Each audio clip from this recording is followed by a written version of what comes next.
Boa noite, boa tarde para você de casa que está chegando agora na TV Cenário. É sempre um privilégio poder conversar com vocês.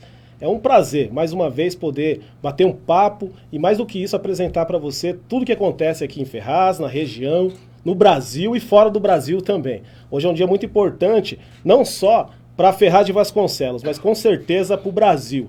Hoje nós vamos receber uma pessoa importantíssima, mas antes disso, eu gostaria de pedir para você de casa que está nos acompanhando, que está chegando agora, compartilhe o nosso link. É importante sempre essa interação.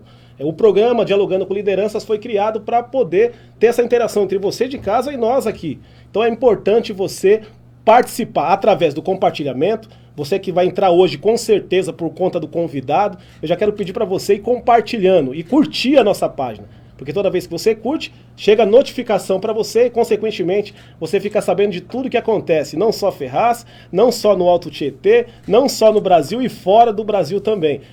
Como eu disse, é uma tarde muito importante. Daqui a pouquinho, como vocês já sabem, a gente faz um trabalho de bater papo, de conversar com você de casa, de falar quem está na live assistindo, e a gente não vai mudar o nosso padrão. Então, a partir de agora, eu já quero convocar você a poder compartilhar e comentar. O entrevistado de hoje, uma pessoa muito conhecida nacionalmente, advogado, ex-ministro, ex-governador do Ceará, ex-prefeito de Fortaleza e já disputou as eleições de presidente 3 vezes no nosso Brasil. É com muito orgulho, não só para Ferraz, mas para o nosso região do Alto Tietê, que a gente está recebendo ele. Abre a tela aí, Luiz, meu amigo Ciro Gomes. Ciro, é um prazer ter você aqui. Antes de mais nada, manda aí um boa tarde para a galera, não só de Ferraz, do Brasil, que está se assistindo através da página da TV Cenário.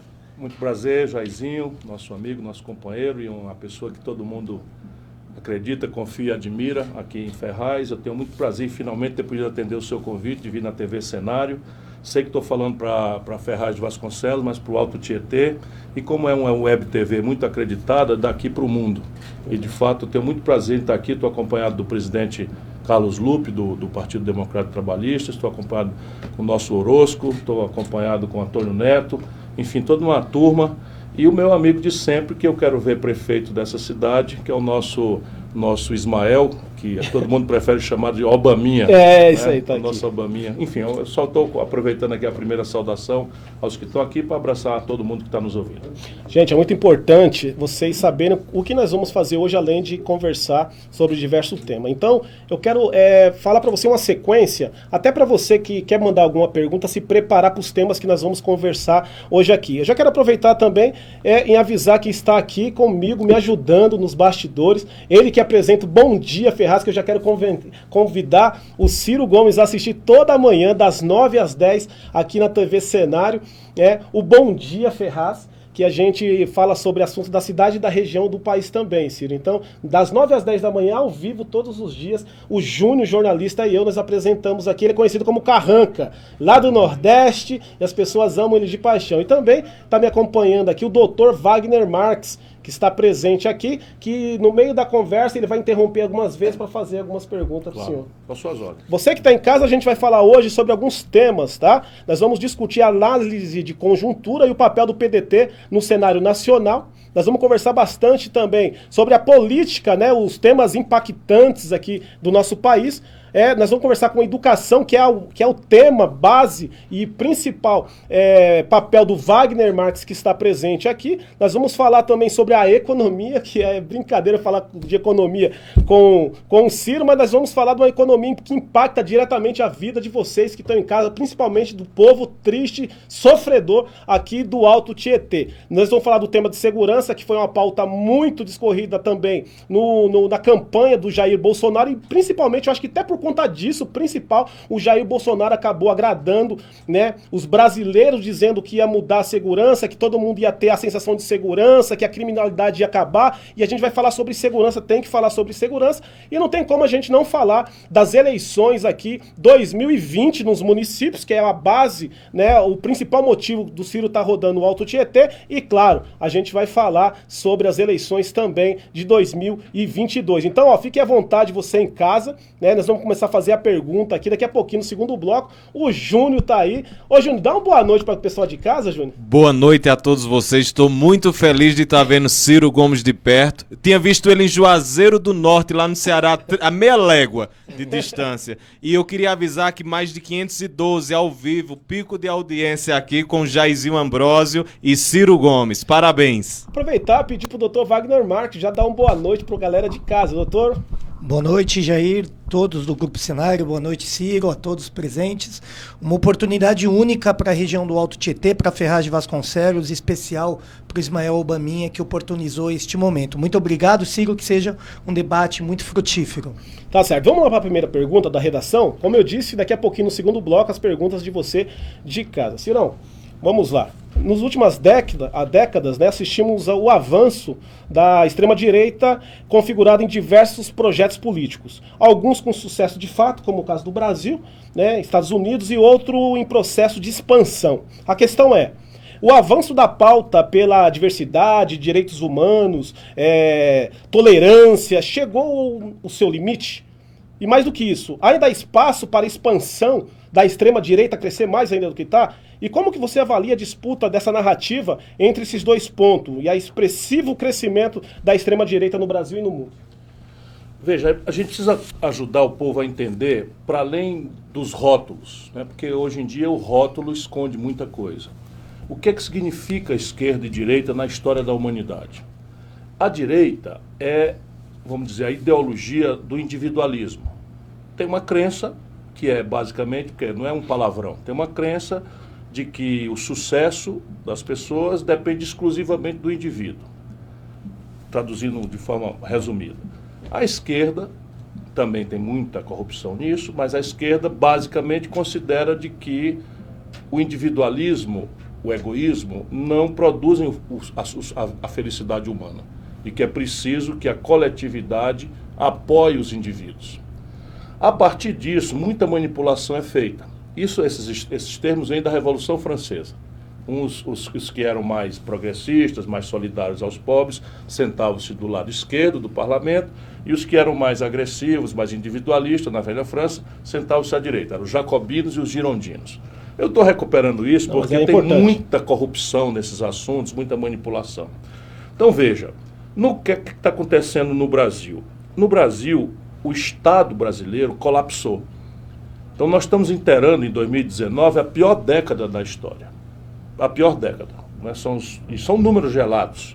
Né? O Brasil, que já chegou a crescer 15% num único ano, está crescendo agora ao redor de 2% ao ano na média. E pior, cresce 2, 2, 2 e quebra. 2, 2, 2 e quebra. E isso acontece. E isso produziu alguns números terríveis. Por exemplo, nesse momento nós estamos conversando aqui em Ferraz de Vasconcelos, 13 milhões de brasileiros, em números redondos, estão desempregados. 38 milhões e 800 mil pessoas estão empurradas para viver de bico, sem nenhuma proteção, nem hoje e nem na velhice. Isso produziu um caldo de cultura em que as famílias foram levadas ao endividamento. Hoje, de cada 3 famílias, 2 estão endividadas sem dar conta de pagar a conta. E isso vai para a humilhação. São 63 milhões de pessoas que estão com nome sujo no SPC. Diante disso, a população, né, sente as consequências. Não é que pobreza gere violência, como a esquerda burra fala. Não é a pobreza que gera violência. O que gera violência é a justaposição da miséria com a opulência, com o luxo, né, com o exagero consumista, em cima especialmente do jovem. Então você imagina o que é ser brasileiro para um jovem que nasceu na periferia do Rio de Janeiro, na periferia de São Paulo ou de Fortaleza. É todo dia compre, compre, compre, compre. Ele não tem renda, o pai não tem renda, a mãe não tem renda. E ele com 12, 13, 14 anos está tomando notícia, né, do celular, do tablet, do tênis, da camiseta, não sei o que e tal. E ele tem a justa. Isso é irresistível, porque entra por todos os buracos da cabeça, né? Pelos olhos, pelos ouvidos, pela boca. E ali o gavião do narcotráfico oferecendo 30, 40, 50 reais de diária.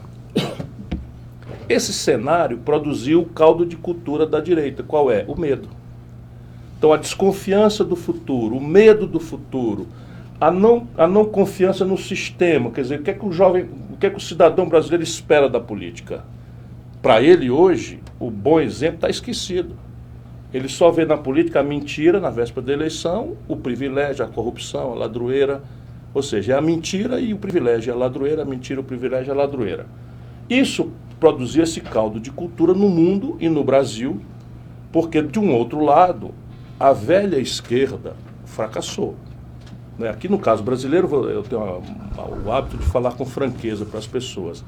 O PT, quando foi ao poder, carregou uma esperança muito grande do povo. Não é brincadeira, um operário que vem no pau de arara, vindo do interior do Nordeste, que chega, vira um operário, lidera greves e, de repente, com dificuldades de escola, com dificuldade de comida, com dificuldade de tudo, ou seja, a própria cara do povo brasileiro vai à presidência da República com Lula.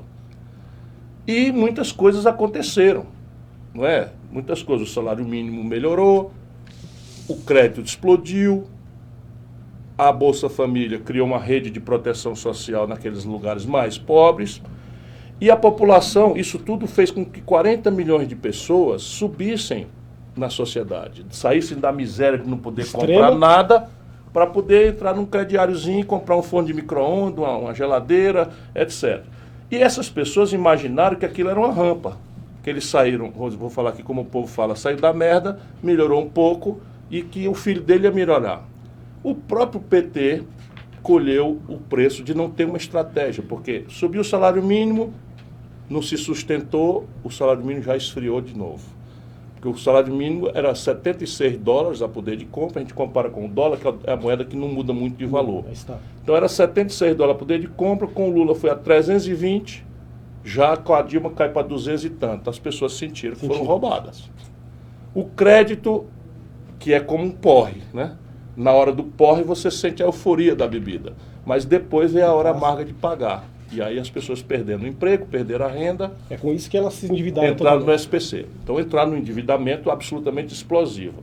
Então perdeu o valor do salário mínimo, perdeu o acesso ao crédito, e aquela rampa, né, que parecia que o filho do brasileiro ia melhorar, virou um pau de sebo. As pessoas escorregaram de volta. E isso virou ódio. Nesse momento começou a ascensão, então. A direita vem aí. Ela vem pelo medo, produzido por uma crise que não foi o Bolsonaro que produziu. O Bolsonaro surfou nessa crise. Na onda. E não está dando conta, porque não tem como ser resolvido assim. Do jeito que o Paulo Guedes está fazendo, não tem como. Porque o egoísmo não percebe que o capitalismo moderno já mudou muito. Não é mais como era no passado. E qualquer pessoa entende, o capitalismo moderno funciona assim.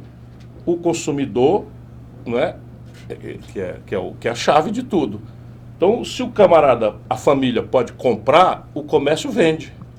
Se o comércio vende, ele encomenda da indústria. Se a indústria vende, ela compra mais da matéria-prima e todo mundo contrata mais que pode comprar mais. Essa é a roda do crescimento econômico.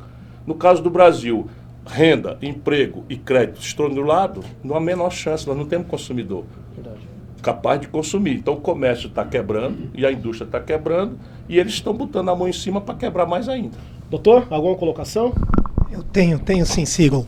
Se possível, como o senhor havia indicado, então seria o avanço da extrema-direita um efeito colateral do capitalismo moderno.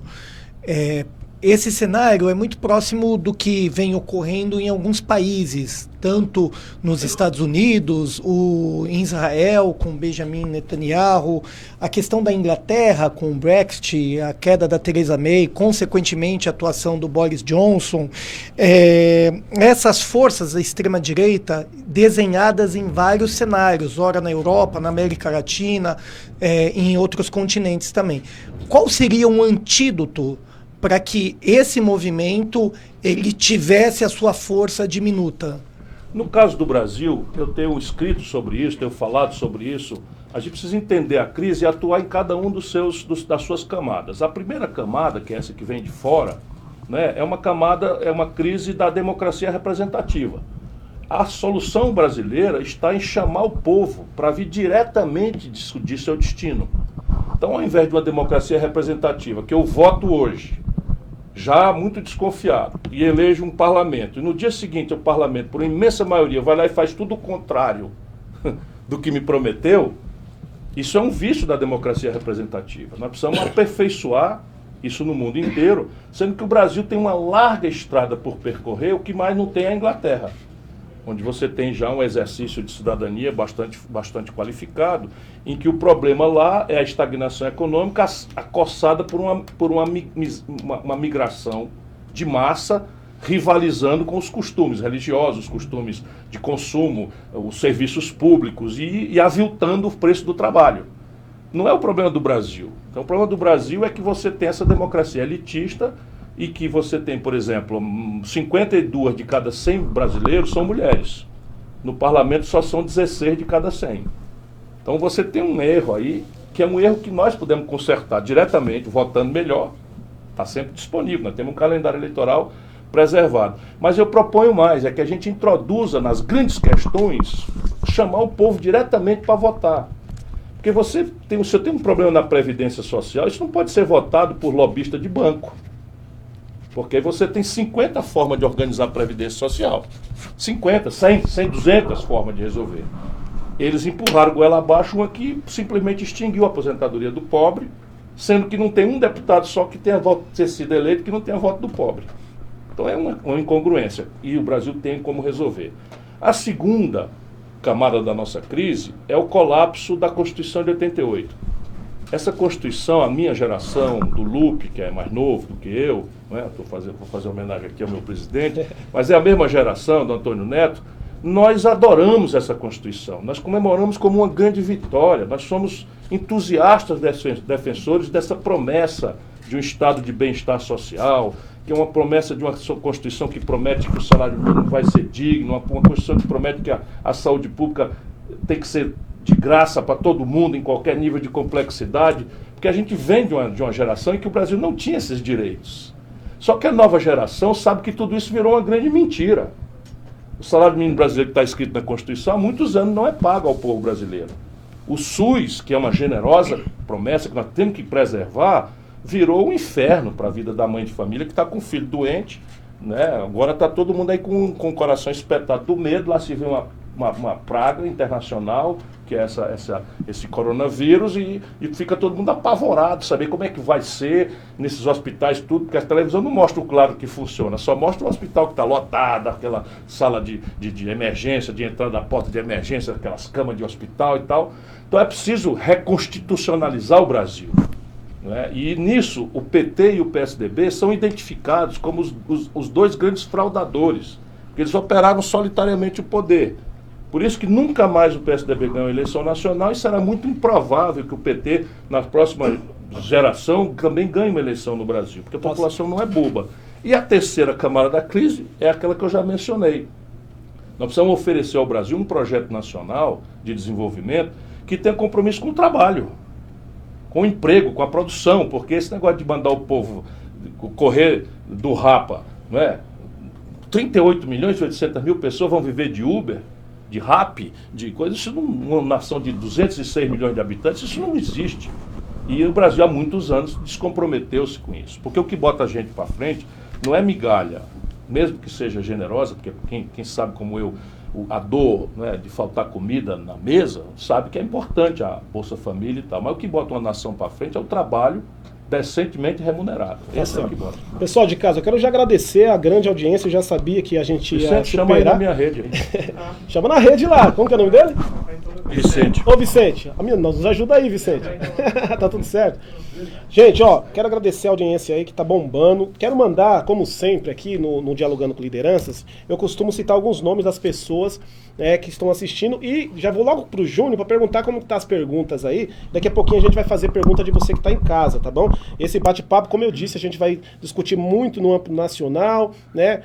Da política nacional. Nós vamos contrapor também algumas situações referentes ao Jair Bolsonaro. Nós chegamos a esse ponto agora, a gente vai discutir, falar um pouquinho agora sobre o que foi prometido na campanha do Jair Bolsonaro, consequentemente culminou com a sua vitória, mas também nós vamos chegar aqui nos municípios e depois eu vou chamar aqui para conversar também outras pessoas, inclusive até o pré-candidato a prefeito de Ferraz de Vasconcelos, Ismael Obaminha. Mas eu quero mandar um boa noite pro Alan, pro Anderson, a Silvia, João Batista, aqui a gente fala o nome, a Ana Cláudia, a Maria. Pessoal, para você que está chegando agora que não é da cidade, é de fora, vou pedir novamente, que muita gente entrou depois que eu fiz a introdução aqui do programa. Esse é um canal, né, da TV Cenário de Ferraz de Vasconcelos, que abrange o Brasil e o planeta todo, porque pela internet. E eu quero pedir para você, que está chegando agora, que, por gentileza, curta a nossa página. É muito importante que esse ano ainda, por conta das eleições municipais, daqui 2 anos tem presidencial, a gente está pedindo para vocês curtirem, porque a gente vai trazer outros nomes para poder falar, né? Então aqui é democracia total, aqui a gente não é pautado por nada, sim pela verdade. Então a gente vai conversar com o Ciro mais sobre outros aspectos, mas eu quero pedir para você de casa, que ainda não curtiu a nossa página, curta aí. Júnior, como tá os comentários? Jair, muitas pessoas parabenizando essa primeira fala do Ciro Gomes. Todo mundo está dizendo aqui que recebeu uma grande aula de política e eu também confirmo isto, viu? Muitas pessoas parabenizando ao jornalista Jairzinho também, né, por essa iniciativa de trazer a Ferraz de Vasconcelos, Ciro Gomes. Tem muita gente, olha, tem gente aqui, o Alan de Paula está lá em Recife, a Luana Soares diz que está assistindo do Ceará, tem muita gente que está assistindo aqui de São Paulo e Jair, ó, tem gente de Teixeira de Freitas, Israel Oliveira dos Santos, lá da Bahia, viu? Parabéns, obrigado pela audiência. Jair, o Juan Barreto fez uma pergunta que, penso eu, é pertinente, sobretudo com esta introdução que o Ciro Gomes fez. Ele perguntou, Ciro, o Brasil é um país rico, por que é que o povo continua tão pobre? Pergunta do Juan Barreto. O conceito de riqueza, Juan, mudou muito, não é? O Brasil é um país definitivamente muito rico, mas a nossa riqueza é uma riqueza que era assim classificada com os critérios do século XX, do século XIX. São recursos naturais. Então nós somos uma província mineral riquíssima, isso nunca vai deixar de ser riqueza, mas já não é mais a mesma coisa. O petróleo, que é uma riqueza extraordinariamente importante, o Brasil hoje é uma das maiores potências petrolíferas do mundo, água, não é? Enfim, nós temos terras agricultáveis, isso tudo faz com que seja correta a sua afirmação. Porém, a nova riqueza tem a ver com a inteligência treinada. E o Brasil tem uma inteligência extraordinária, quem conhece o nosso povo como eu, que é a cultura brasileira, a diversidade, Lauro de Freitas, no interior da Bahia, e lá, minha querida conterrânea do Ceará, esse país é uma coisa absolutamente extraordinária. Mas a escola, por média que nós estamos dando, é a escola do século XX. Nós precisamos revolucionar a escola para que a nova riqueza o Brasil tenha, que é a inteligência treinada, adaptada à ciência, aplicada à tecnologia, porque a vida moderna, eletroeletrônica, informática, celular, tablet, química fina, remédios, vacinas, meio de diagnóstico médico, a base de tudo isso é a tecnologia. E o Brasil está destruindo a sua base de produção moderna na crença de que petróleo bruto, minério de ferro in natura, soja, milho, boi, galinha, vão pagar nossa conta de vida moderna. Essa é a explicação. Isso, o lado bom é que isso tem saída, porque não ter riqueza nenhuma é muito pior. Mas vamos lá, o Japão não tem no seu subsolo uma gota de petróleo, 1 grama de minério de ferro, e é uma potência extraordinária que inclusive teve 42 principais cidades destruídas ontem, sob o ponto de vista do tempo da história, que foi a Segunda Guerra Mundial. Toda a base da infraestrutura do Japão foi destruída. Pois bem, em 60 anos o Japão voltou a ser, por quê? Porque o povo japonês é altamente educado. A Coreia do Sul, há 10, 20, 30 anos atrás, não calçava o sapato do Brasil. Também não tem petróleo, também não tem minério de ferro, também não tem terra agricultável. Explodiu, passou o Brasil, que a gente não viu nem o azul da carreira. Por quê? Porque é uma aposta em educação, uma aposta no povo, não tem esse papo furado de Estado mínimo, esse papo furado ideológico que se vende como se fosse ciência boa no Brasil, porque lá assim, a escola é pública, boa, de qualidade, e escola pública boa, de qualidade, custa grana. E eles vão lá buscar essa grana nos ricos, essa é a grande questão. A China importa a comida do Brasil. A China não tem proteína vegetal, não tem proteína animal, tem 1 bilhão e 300 milhões de boca para alimentar. E em 1980 o Brasil representava algo ao redor de 8 Chinas, sob o ponto de vista de produção industrial. Ontem. E essa gente que tomou conta do Brasil. Portanto, nós temos base física, base humana. O que está fracassando no Brasil é a política, que é o desenho de um projeto nacional de desenvolvimento comprometido com produzir a riqueza a partir das nossas vantagens comparativas, petróleo, energia, né, água, biodiversidade, terras agricultáveis, mas sofisticar, agregar valor para que nós não acreditemos que o nosso povo vai viver isso tudo bem, é muito digno, o conceito de viver pela força do trabalho, mas Uber, não sei o que, isso daí é um sintoma de atraso. A Inglaterra, por exemplo, já não tem mais Uber. Verdade. Eu quero pedir daqui a pouquinho o Dr. Wagner Marques, ele vai falar a sua opinião sobre esse tema, mas agora, Ciro, eu gostaria de falar com vocês sobre alguns pontos do governo da Dilma, do Temer e do Bolsonaro, e depois eu vou sintetizar a pergunta. Carteira verde e amarelo, reforma trabalhista, reforma da Previdência, o congelamento dos gastos públicos por 20 anos, empobrecimento das famílias, fila de cadastro da Bolsa Família, a perda do poder de compra do salário mínimo, que hoje você não consegue comprar. Na sua opinião, de que modo esses problemas podem ser resolvidos por um projeto político? Esse projeto existe ou tem que se construir um projeto para poder melhorar isso? É preciso construir, porque não adianta nada que esse projeto exista. Ele existe no PDT. Esse projeto no PDT, inspirado no trabalhismo de Pasqualini, no trabalhismo, teve um grande momento com Getúlio Vargas, né? Na questão da educação é um momento extraordinário com Brizola, mas tem Darcy Ribeiro, tem Anísio Teixeira, tem uma série de coisas concretas que dão base. Mas esse projeto, ele não adianta ficar na minha cabeça, na cabeça do militante médio do PDT. Esse projeto precisa ser construído por uma ampla base na sociedade que reúna os interesses práticos, pragmáticos, objetivos do mundo da produção com o mundo do trabalho. E quem é o inimigo? Se parece que todo mundo está do mesmo lado. O inimigo é aquele que não se apresenta para nós, porque quem manda no Brasil ao longo desses últimos 40 anos é o setor financeiro. Então, veja bem, tem problema de dinheiro público, arrocha o salário mínimo, aperta a Previdência, corta não sei o quê. Qual é a lógica disso? Os caras não são, vamos dizer, masoquistas ou sádicos, querem fazer isso por maldade. Eu não participo dessas demagogias, né? A questão básica é um erro de compreensão. Então, o Brasil tem um orçamento. O que é o orçamento? É uma lei que prevê todos os dinheiros que o governo vai arrecadar durante um ano e prevê todos os lugares onde o governo vai gastar esse dinheiro. Então, isso é o que nós devíamos ajudar o povo a entender. Todo o orçamento ali está na internet. Secretaria do Tesouro Nacional está lá o orçamento.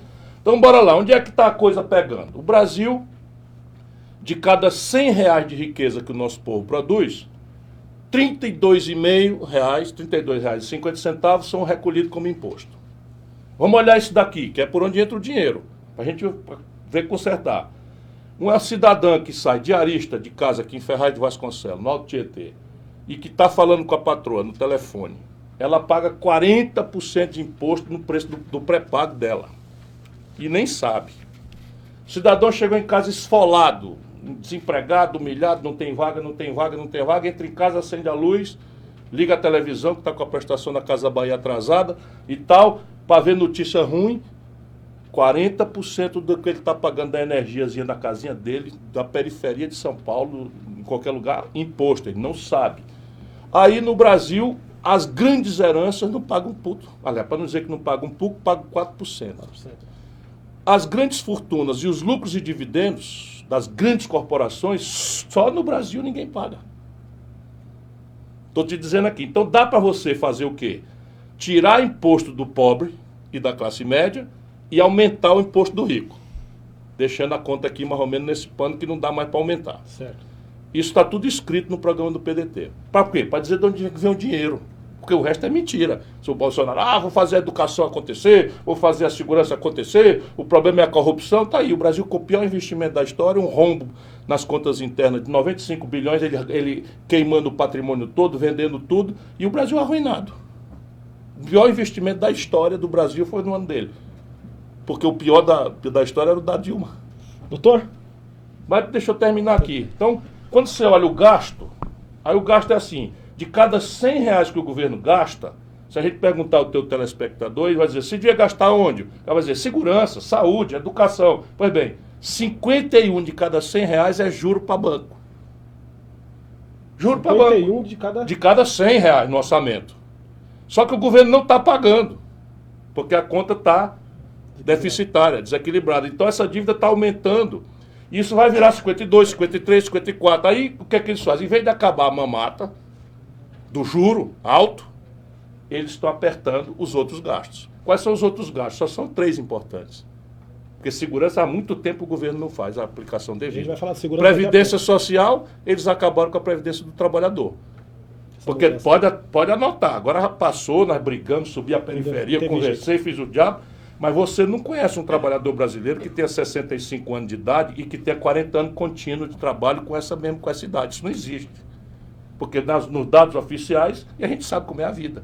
O trabalhador, para ter 40 anos de contribuição, ele passa 8 anos desempregado. É isso aí. Desce da construção, da baixa carteira e não sei o que, papapá e tal. Para o resultado, 65 mais 8, meu patrão, dá 73. Pergunta aqui na periferia quem é que vive até 73 anos de idade. Difícil. Então acabaram com a Previdência e nós não quebramos uma vitrine. Esse é o grande problema do Brasil, é que nós estamos engolindo, porque tem uma decepção grande com o PT, temos uma justa esperança neste maluco que assumiu a presidência da República. E vamos ter que aguardar o povo ver isso com calma e tal, porque também a gente não pode estar torcendo para as coisas não darem certo. Verdade, doutor? O outro buraco, que é 51 é juro, Previdência leva um bocado, saúde pública, que já vai mal e porcamente, eles vão cortar mais ainda, e educação, onde eles estão cortando, congelado por 20 anos os dois. Só para você ter uma ideia, para não completar muita conversa, no nosso país está caindo muito, mas nasce 2 milhões de bebês por ano. No Brasil, nasce 2 milhões de bebês por ano. Essa gente congelou o gasto com saúde e educação por 20 anos. Significa o seguinte, que a atenção materna infantil para 2 milhões de novos brasileiros que nascem, não vai ter. Ora, não está se vendo que isso não pode dar certo, nós temos que mudar isso. Doutor? Sim, Ciro, muito lúcida a interpretação. Nós temos um cenário hoje de grandes intérpretes, quadros políticos pulverizados em diversos grupos, né? Ora mais centro-direita, ora mais direita, extrema-direita, esquerda, essas denominações que o senhor havia colocado no início. Num cenário de crise como nós estamos vivendo e a enorme necessidade de apontarmos um caminho mais propositivo, é possível uma política de conciliação, pensar em atores que talvez tenham transitado com experiências entre Fernando Henrique, com os governos do PT e também no atual governo, e construir uma unidade a fim de superação da polarização que as pessoas tanto insistem, ou então não é possível conciliar e é um projeto necessariamente novo? O Brasil precisa achar um ponto de equilíbrio entre a necessária ruptura e a necessária conciliação para construir o dia seguinte dessa ruptura. Deixa eu ver se eu explico. Sem confronto, não há mudança. Não é? Se você olhar o seguinte, esqueça Lula, Fernando Henrique, são todas as pessoas que deram sua contribuição, eu ajudei os dois, então assim, tem uma certa moral para falar. Mas isso aqui é passado, e eles repetiram a mesma política. Não sob o ponto de vista, vamos dizer, da ênfase no social, que o Lula evidentemente tem mais atenção ao social do que o Fernando Henrique, ou o Fernando Henrique com atenção maior à eficiência econômica, pelo menos no discurso oficial deles. Esqueça isso, vamos no que interessa, a política econômica. Em 1980, eu chamo a história, que é para poder a gente ver que não é negócio de paixão, ideologia, maluquice, que estão infernizando o debate no Brasil. Em 1980, 1/3 da riqueza do Brasil era tirada da indústria. Esse ABC paulista, aqui a periferia de São Paulo, sabe melhor do que eu o que eu estou dizendo para o Brasil inteiro, porque o Ceará nunca teve grandes indústrias, está tendo agora. Mas agora, essa que era 1/3 da riqueza brasileira era industrial e a gente era 8 Chinas, hoje caiu para quase 10% apenas da riqueza. Nós estamos, nos últimos 3 anos, professor, o Brasil fechou 16 mil indústrias. No primeiro ano do Bolsonaro, São Paulo fechou 2.365 indústrias. Percebe? Então, este projeto econômico não é uma fatalidade, porque na contramão do Brasil, a China, que era 1/8 do Brasil, virou 12 vezes o Brasil no mesmo período. A Coreia do Sul, que era 1/20 do Brasil, virou 4 Brasil, sendo do tamanho do Ceará. Percebe? Singapura, Vietnã e tal. É uma obviedade que está diante do nosso nariz e que a elite brasileira, especialmente na política. Então nós temos que confrontar isso. Não adianta conciliar esse espírito conciliador, que nós temos, todos nós, eu também tenho. Eu também adoraria abraçar todo mundo. Então sai o Flávio Dino, se encontra com o Luciano Huck, se encontra com o Sarney, se encontra com o Fernando Henrique, se encontra com o Lula. Ô, meu irmão, o que sai daí? Sabe o que sai daí? Água morna, que a gente vomita. Ou o Brasil confronta isto, e não precisa ser confrontar nas ideias, confrontar no projeto, trazer o povo para entender o que está acontecendo, em vez de ficar acreditando em Salvador da Pátria, acreditando em São não sei das coisas. Não existe esse negócio. Uma nação, uma democracia, com 210 milhões de pessoas, ficar acreditando em Papai Noel, isso não existe. Todos nós somos finitos, todos nós temos uma obra boa, todos nós temos nossos defeitos. Nós precisamos fazer um movimento, que o povo saiba que tem uma parte ali do sacrifício que ele vai ter que fazer, mas que na frente está esperando por ele um futuro diferente.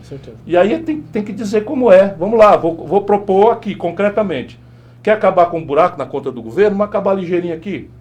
Ano passado o senhor Jair Bolsonaro dispensou 320 bilhões de reais de rico, de cobrança de imposto. Vamos deixar 80%? Vamos deixar 80%. Não se explica, vamos deixar. Sabe quanto é que dá se eu tirar 20%? Dá 60 bilhões, 62 bilhões de reais. O Brasil é um de 2 países do mundo que não cobra imposto sobre lucros e dividendos. Mais o imposto sobre ganho e fortuna, a gente arrecada mais 90. 90 com 60 dá 150, o 10 foi 95, já sobrou dinheiro para eu botar em saúde, em segurança, para não estar mentindo para o povo. Aí quem não quiser acreditar, vai lá, procure saber o que está fazendo no Ceará, um dos estados mais pobres do Brasil. Faz 30 anos que não fala em salário atrasado. Lá no Ceará nós temos a melhor rede de educação do Brasil. Pagamos salário para o professor do Ceará mais do que São Paulo paga para o professor de São Paulo. Que é isso? Pessoal, qual é a diferença? Política.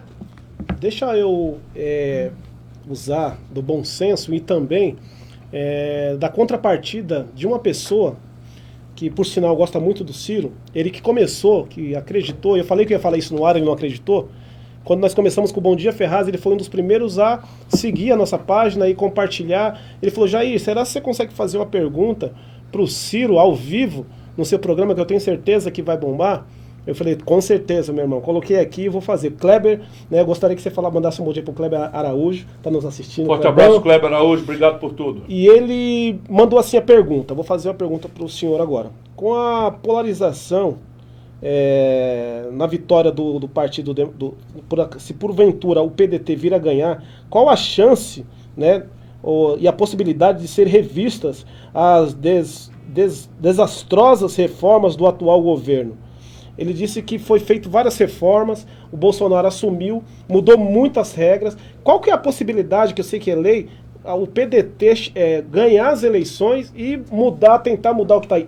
É muito difícil mudar ou dá para mudar? É mais fácil a gente não deixar fazer errado do que consertar. Mas nós do PDT temos um compromisso, e é um compromisso transparente. Nós trabalhamos muito duramente contra esta forma de reformar a Previdência e levamos bordoada dos dois lados, porque o PT nega o problema da Previdência. Mente, enfim... deixaram um rombo aí que é de 70, 80 bilhões de reais só na Previdência por ano, e mente que tem um problema. E nós não, nós assumimos a tarefa de que compreendemos que tem um problema e propusemos, demos a cara para bater, sem ter a ferramentaria, com começo, meio e fim, uma fórmula de fazer uma Previdência Social justa e legítima. Que também ninguém precisa ser grande gênio para entender. Verdade. É assim, ó, o trabalhador do INSS, se eu estiver falando demais, você me Não, corta. não é. Porque eu estou voltando de férias, eu estou com a duração inteira, Fique filha. em paz. Então, o trabalhador do INSS, o comerciário, o bancário, o servente de pedreiro e tal, o déficit por cabeça é de R$ 1.400 por cabeça por ano. Ou seja, para cada trabalhador do INSS, faltam R$ 1.400 por ano para completar a conta, que é a esmagadora maioria do povo brasileiro.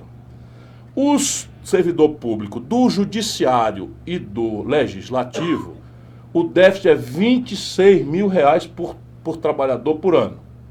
Também aqui já saiu de 1.400 o trabalhador, amigo nosso. Não que os outros não sejam amigos também, estou fazendo o número.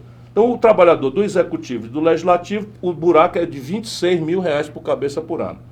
O buraco dos militares é de R$ 130 mil em números redondos por cabeça por ano. Vamos consertar? Bora. Por onde é que a gente começa? O buraco dos militares, 130, o buraco no pobre, 1.400. Onde é que eles começaram? Sentaram o pé todinho nas costas do pobre. E aumentaram lá. E aumentaram os militares, cacete. Não estou nada contra militar, mas está direito isso? Agora a Regina Duarte está assumindo aí o secretário de Cultura. Eu conheço ela, não acho que seja uma má pessoa, desejo boa sorte, não vou falar mal dela em absoluto, acho que é muita grosseria nessas histórias. Claro. Mas a Regina Duarte eu conheci muitos longa data, eu fui marido de uma atriz e tal, conheci a Regina Duarte, teve 3 maridos e tal, e recebe uma pensão de ex-militar. Peraí, filha de militar, com salário da Globo. Então percebe, deixa tudo assim, não mexe. Aí vai em cima e acaba com a previdência social do pobre. Isso não dá para nós aceitarmos. E isso, se eu for presidente da República, o PDT chegar, nós vamos corrigir. Agora, por favor, nós estamos brigando, guerreando, porque o único setor de alta tecnologia onde o Brasil tem um lucro, não depende tanto do estrangeiro, ganha mais do que compra, é o setor aeroespacial. Os canalhas entregaram a Embraer para os americanos, para a Boeing. Então o complexo industrial de defesa, que gera milhares de empregos de altíssimos salários, está sendo destruído porque nós entregamos de mão beijada e tem fraude. Alguém levou um toco, alguém meteu a mão, né, recebeu por fora lá e tal, e ninguém briga. Pô. Ninguém, que eu digo nos partidos políticos, só nós fomos para brigar, o PDT. Né? Pelo contrário, o Haddad disse que se o negócio fosse consumado, ele não ia desfazer. Eu, se puder, ainda desfaço esse negócio. Agora já é serviço pesado, porque na hora que você desfizer, lá se vê a retaliação americana. Que é o que eles estão fazendo no Irã, no Iraque, na Líbia, na Síria, na Jordânia, então, em todo canto. Né? Confusão. O pré-sal. O Brasil não tem direito, na hora que todo esse pré-sal, se estima uma riqueza de 20 trilhões com T de tapioca. Ô, gente querida, você especialmente pobre, preste atenção no que eu estou dizendo, não acredite não, vá saber se é verdade ou não. Pergunte ao seu pastor, ao seu padre. 20 trilhões de reais é a riqueza potencial do pré-sal. Isso é dinheiro para a gente fazer do Brasil uma grande sociedade de classe média em 20 anos. Não estou mentindo, eu sou do ramo, conheço, estou dizendo onde é que vem o dinheiro. Essa gente está entregando a por preço de nada, por preço de galinha morta para os estrangeiros. Vamos lá, eu tenho compromisso de nacionalizar o petróleo no Brasil, mas na hora que você entregar para eles, se você for atrás de fazer, mesmo indenizando, lá se vai embargo, lá se vai restrição, lá se vai confusão. Ô Ciro, não está na pauta aqui, mas você falou sobre uma questão que me chamou a atenção, eu quero só voltar um pouquinho só. Você falou sobre a Regina Duarte assumindo o ministério, né? Me fala uma coisa, eu percebo, não sei se é impressão minha, que há uma vontade muito grande do governo do Jair Bolsonaro de acabar com algumas forças que, sem dúvida nenhuma, fazem parte da democracia, né? A parte de artistas. Esses dias teve até uma postagem, uma fala do Jair Bolsonaro sobre o jornalismo, que ele disse que está em extinção, que vai acabar. Por que esse governo, na sua opinião, tem tentado acabar com essas representatividades que, sem dúvida nenhuma, fazem parte da democracia e ele é muito forte para a continuidade moral e cívica aí do nosso país? Porque a arte, a cultura, o jornalismo iluminam. E a prepotência, o fascismo precisam das trevas, da escuridão, da ignorância. Então a ideia qual é? A ideia é o seguinte, ele se acerta por cima com um pastor, mete grana, ou com um padre, ou com um empresário da mídia, mete grana e o povo fica na ignorância. E esse daqui pega tão julgado. Então, você não é o Bolsonaro. Isso está acontecendo no mundo inteiro. O Trump é a mesma coisa nos Estados Unidos. Aliás, quem orienta o Bolsonaro aqui é uma figura chamada Steve Bannon, que é um americano que está por trás de toda essa estratégia. Agora está ocupado, por exemplo, de detonar o Papa Francisco. Está trabalhando para detonar o Papa Francisco, porque o Papa Francisco está falando em pobre, está falando aí numa igreja que não seja egoísta, a igreja católica. E nós que respeitamos, eu sou um homem de fé, conheço muitos pastores que são essenciais para a vida do nosso povo, muitos padres que são essenciais para a vida do povo. Nós precisamos fazer aquilo que o mundo inteiro civilizado se esforça para fazer, que é separar política de religião. Como a manipulação artística, petista, também está errada. Está errada. O Bolsonaro ele reina porque ele quer ser o Lula menos um. É o anti-Lula, porque o cálculo dele é que o Lula é odiado por uma maioria do povo, então basta que ele seja o anti-Lula Pra poder... E o Lula acha isso maravilhoso, porque o Lula também não tem como explicar essa roubalheira na Petrobras, não tem como explicar o filho ficar rico, não tem como explicar a destruição da indústria brasileira, não tem como explicar que o Brasil deu todo para trás, porque tudo que ele fez não mudou nada estruturalmente, não mudou o sistema tributário, não mudou o sistema eleitoral, não mudou o sistema de mídia. Fez aí um governo generoso para a população, mas que era de prazo de vencimento muito curto, como todo mundo viu. E eles ficam separando o Lula da Dilma, como se não fosse a mesma coisa, como se o Lula não tivesse botado a Dilma, que era uma pessoa desconhecida, para continuar mandando, como continuou mandando. Percebe? E sendo o projeto igual. Então o Brasil está agarrado nisso, na ignorância. Os dois polos precisam que o povo não seja capaz de conhecer as coisas, para ficar com ódio ou com paixão. Então, se você reparar, o PT Minion, o Lula pode andar pelado na rua, bater na mãe, chamar Jesus de nome feio, que todo mundo relativiza e defende. O Bolsonaro pode correr pelado na rua, o filho roubar e ser engajado com milícia, fazer o diabo, o cara não quer nem saber. Relativiza e defende. Eu costumo dizer que parece time de futebol, que você torce mesmo na derrota, perdendo, fazendo coisa errada. Isto é virtude. O time de futebol é virtude, porque o cara ser fluminense e sofredor, eu tenho amigos que são, que é o Lupe, eu estou brincando aqui, porque isso é lealdade, é fidelidade, é paixão. Mas na política... Então, não deveria ser na assim, política, né? Na hora que você transfere a sua própria inteligência, o seu próprio senso crítico para um salvador da pátria, seja ele quem for, bem intencionado ou mal intencionado, você está construindo um buraco. Porque não existe, sabe, não tem almoço de graça, o céu não é perto. O exercício de construir o nosso progresso é um exercício que nós é que temos que conquistar. Eu assisti uma entrevista sua esses dias, você disse assim sobre o Lula. Eu não odeio o Lula e não amo o Lula. Não dá pra você 100% amar alguém e 100% odiar alguém. Espera um pouquinho, vamos fazer de conta, não é? E eu também até acho, mas vamos fazer de conta sem problema, que o Lula teve um julgamento muito injusto. Ok, não tem problema, nenhuma dificuldade. Sou professor de direito, as sentenças do Sérgio Moro são muito fracas, muito mal feitas, tá? E o Sérgio Moro deixa de ser juiz para ser político, já é candidato e tal, o que é muito estranho. Qualquer pessoa deve concordar. Se o juiz orienta o jogador, marca o pênalti e influencia o jogo, não é mais o jogo, é outra coisa. Então vamos supor que sim, é verdade. Mas dá para esconder a roubalheira? Espera aí um pouquinho. Eu sei que o Eunício Oliveira roubava, que o Eduardo Cunha roubava, o Gedel Vieira Lima roubava, o Sérgio Machado roubava. Isso tudo aqui são nomes de pessoas que eu disse ao Lula antes dos escândalos. E o Lula sabe o que é? Elogio demais, aplauso demais, incenso demais. Virou um cara que simplesmente não está fora do mundo. O fato do senhor discordar da forma que ele foi preso, isso não quer dizer que você é conivente com os erros que ele cometeu. Não, até porque eu denunciei. Não dá. E sabe o que é? Não sou eu, é o nosso povo. Espera um pouquinho. Tem um sítio tem um sítio ou não tem um sítio? Quem são os donos do sítio no papel? Os sócios do filho do Lula. Quem é que ocupava o sítio? Fim de semana sim, o outro também. De onde estavam lá as coisas dentro e tal? Então sabe o que é? São os apelos da vida burguesa, os apelos da riqueza, os apelos do luxo e a sensação de dono do mundo, sabe? O Lula estava cobrando palestra por $200 mil. Sabe o que é $200 mil hoje? R$800 mil. O Barack Obama, teu xará, não cobra isso, tá certo? O Lula tem um patrimônio entre a fundação e pessoal física de R$20 milhões. Ora, porra, lá no Ceará, se você não rouba nem herda, Henrique é merda. Isso é o ditado popular de mau gosto lá no Ceará. Eu tenho herança, tenho não sei o que e tal, tenho um patrimônio de 2 milhões. Deixa eu te perguntar, o que foi 10 minutos? O quê? Ele tem que sair? Meu Deus, nem começamos a entrevista. Você tem que ir embora aqui 10 minutos, então vamos correr. Eu volto.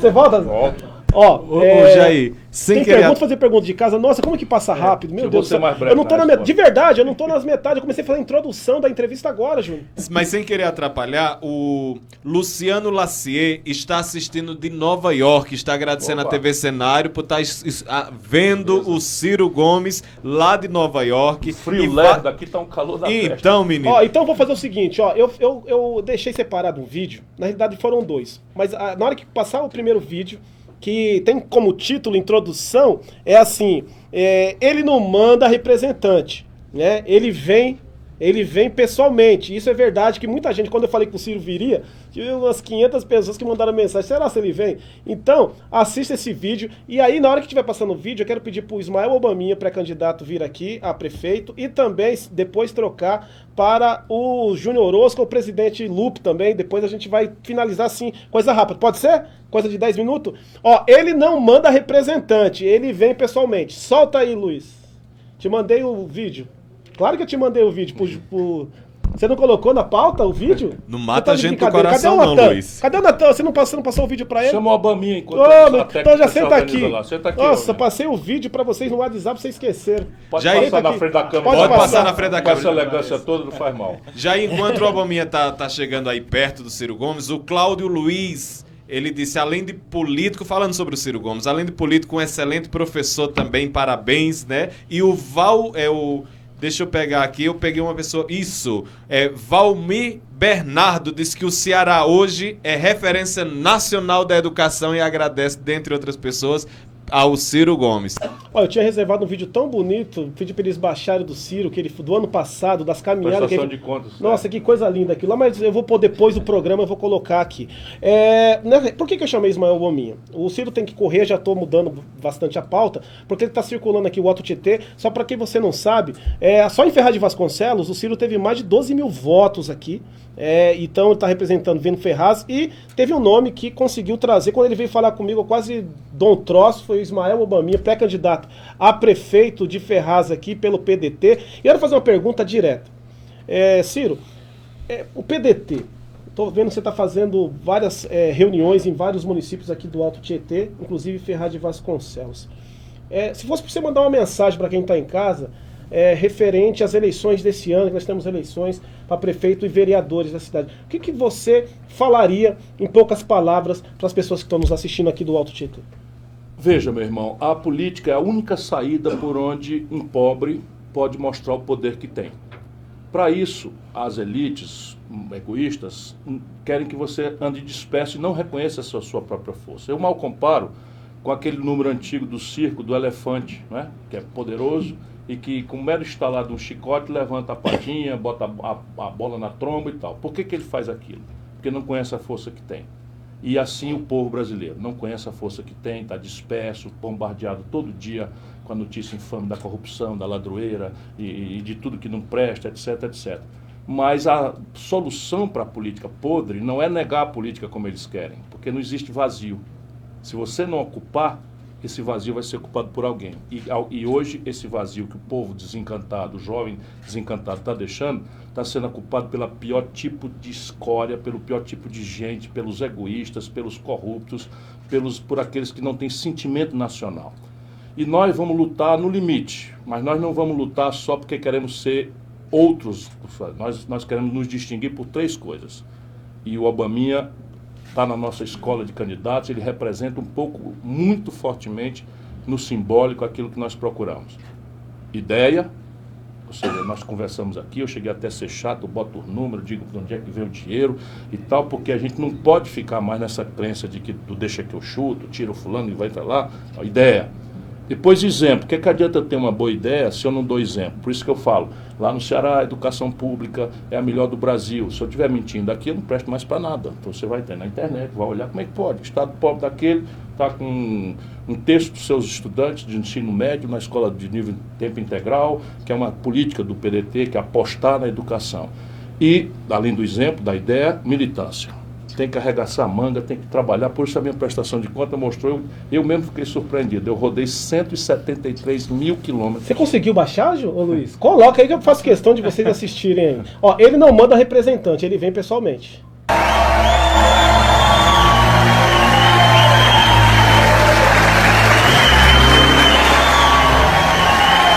Eu não mando representante, eu venho.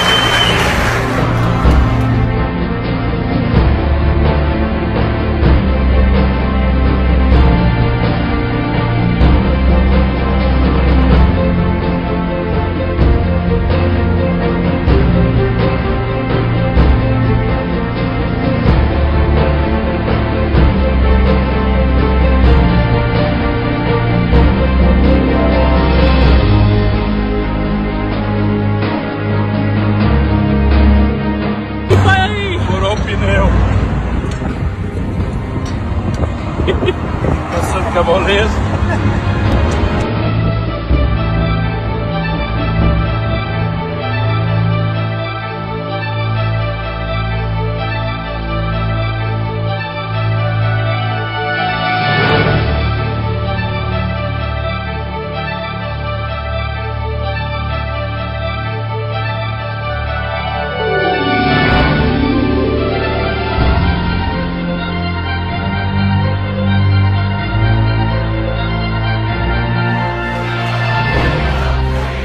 Todos os problemas são graves, mas o Brasil tem, como raríssimos países do mundo, 50 portas de saída. Só depende de nós.